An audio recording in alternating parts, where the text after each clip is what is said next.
sukses itu memang harus direncanakan. Karena orang yang tidak berencana sukses seperti berencana gagal. Toh, ini. Tetapi kalau kita rencanakan kan belum tentu sukses. Betul. Yang punya rencana saja belum tentu sukses, apalagi yang tidak punya rencana. Oke, nah sekarang yuk kita lihat esensi dari target.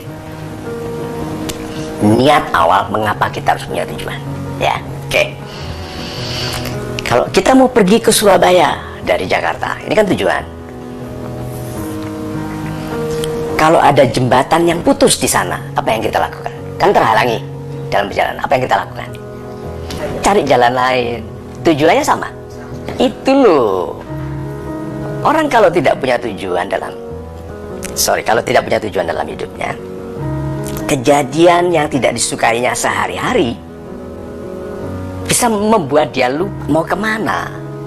Karena dia tidak punya satu tujuan yang membuatnya berorientasi dari sudut manapun ke situ. Makanya rencana itu harus akan tercapai. Tidak ada yang bisa menjamin, itu bagian dari yang gaib di masa depan. Tetapi kalau kita tidak punya tujuan, yang terjadi dalam keseharian kita membuat kita kehilangan arah. Oke, jadi tujuan utama, esensinya adalah bahwa tujuan itu dibutuhkan supaya dalam penyesuaian diri kita terhadap yang terjadi dalam keseharian tetap mengarahkan kita pada yang kita impikan atau yang kita cita-citakan. Dah, satu lagi. Orang yang punya tujuan lebih hemat menggunakan apapun karena tidak kesana dulu karena dia jelas. Maksud dari lebih hemat menggunakan apapun terutama adalah menggunakan hidupnya. Hidupnya tidak diboroskan untuk ini, untuk itu, untuk ini, untuk itu. Hidupnya lurus ke arah yang diinginkan. Ini loh yang disebut sukses semudah mungkin. Sukses semudah mungkin itu bisa 40 tahun, bisa 50 tahun. Loh, kok 50 tahun sukses Pak Mario? Ya, untuk orang biasa 400 tahun. Orang ini 60 tahun mencapai yang dilakukannya, tapi kebesaran dari yang dicapainya membutuhkan orang biasa yang nggak fokus 400 tahun.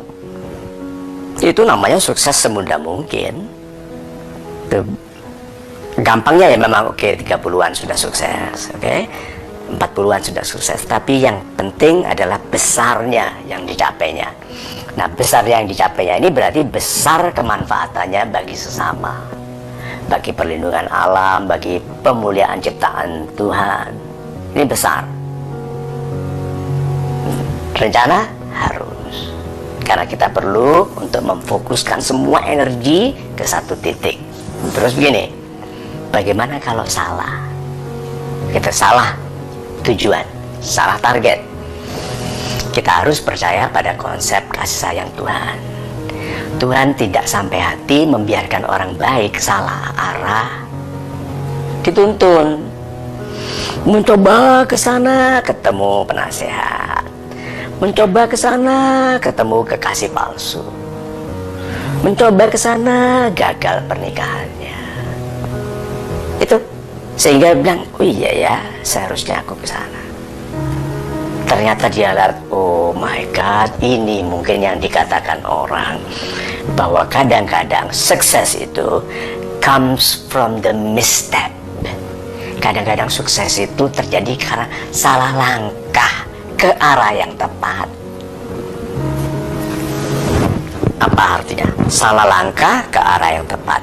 Salah langkah karena itu bukan maksudnya. Ke arah yang tepat, arah yang dimaksudkan Tuhan baginya. Salah langkah karena maksud dia mau ke sana. Tapi karena dia disayangi sekali oleh Tuhan, disalahkan. Misstep. Jadi jangan kecil hati kalau salah langkah.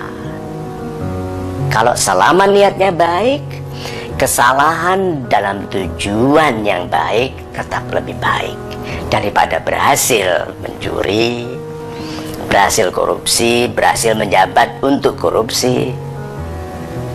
Nah, jadi apakah harus ada rencana untuk sukses? Ya, harus.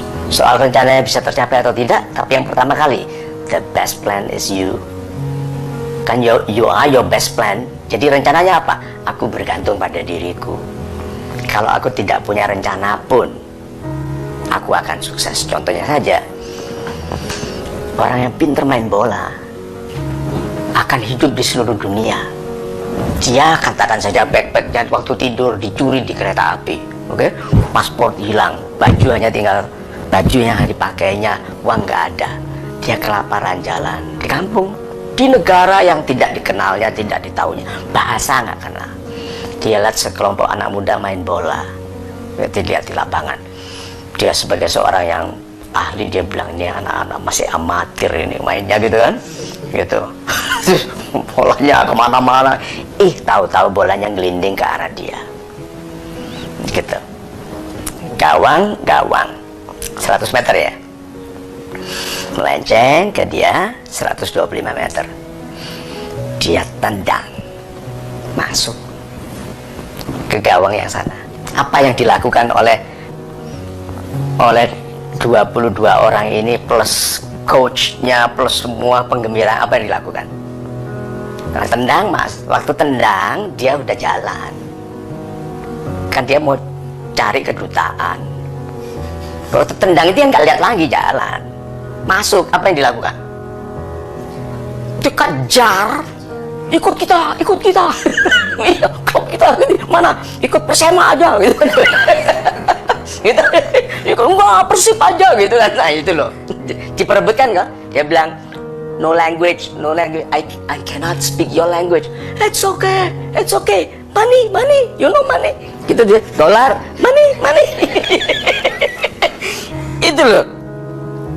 Berarti anak muda itu harus betul-betul punya kemampuan yang dihargai orang dimanapun dia berada. Coba bayangkan, kalau katakan kemampuan itu bisa dihargai sekali di Magelang, ya, hebat sekali di sana, di Mojokerto, atau dia memang mau mendirikan K-pop, band K-pop Kediri, gitu. Itu bisa. Dan jadi kalau gitu, sukses harus direncanakan, dan rencana terbaiknya adalah kualitas pribadi Anda. Gitu.